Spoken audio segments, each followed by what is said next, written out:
গত বছরও তো সেম একই ঘটনা অপোজিট ইয়াতে। বেলিউড দেখেন, ধূমপান মুক্ত এলাকা না, সবাই সিগারেট খাচ্ছে। একটা সিগারেটের থেকেও লাগতে পারে। সতর্কতা অবলম্বন না হওয়ার কারণে বা অসতর্কতার কারণেই হয়তো বা এগুলো হচ্ছে। হয়তো কর্তৃপক্ষ কি ডিসিশন নিচ্ছে বা কিভাবে কি রাখছে।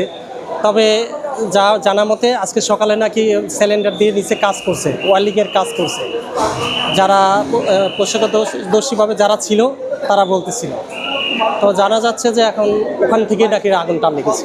এটা আসলে উচিত প্রত্যেকটা বিল্ডিংয়ের পরিবেশ পরিস্থিতির উপরে যেহেতু দেশটা চলে, সেই ক্ষেত্রে পর্যাপ্ত আপনার ফায়ার ফাইটিং এটা রাখা উচিত। যখন তাৎক্ষণিক যাতে ডিসিশন নিতে পারে বা বিল্ডিংয়ের মালিক কর্তৃপক্ষ যাতে এই ডিসিশনে কাজগুলো করতে পারে। এখন যে অবস্থা হয়েছে যে ওই ফায়ার সার্ভিস আস্তে আস্তে দেখা যায় অনেক ক্ষয়ক্ষতি হয়ে যায়। বলার কিছুই নাই। এখানে ধরেন সাপোজ এখানে আমার দোতলায় দোকান আছে, 3 তলায় দোকান আছে। তো ছিলাম না দোকানে, স্টাফ ফোন দিল, বললো যে আগুন লাগছে। এখন মালামাল ঠিক আছে কিনা তাও বলতে পারতেছি না। গত বছরও তো সেম একই ঘটনা অপোজিট ইয়াতে। এটা কি বলবো ভাইয়া, মানে বলতে পারতেছি না কোথায় থেকে আগুন লাগছে, কিভাবে লাগছে। যতটুকু শুনছি যে কেউ বলতেছে লিফটে থেকে লিফট ঠিক করতেছিল ওটা থেকে লাগছে, কেউ বলতেছে আন্ডারগ্রাউন্ড থেকে লাগছে। আন্ডারগ্রাউন্ডে তো ওই যে খাবারের ইয়া করা হয় ওটা থেকে লাগছে, ওটা থেকেও হতে পারে। যে কেউ যদি সচেতন হয় তাহলে আগুন নিয়ন্ত্রণ করা সম্ভব।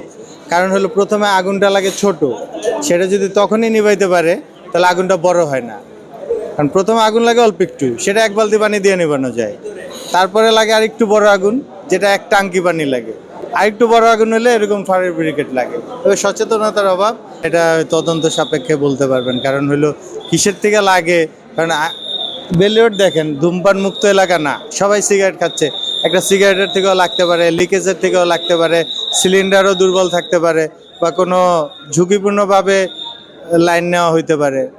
যেমন 6 তলায়, মানে 4 তলায় যে ফুড কোর্ট আছে, তার সব গ্যাস সিলিন্ডারগুলো নিচতলায়।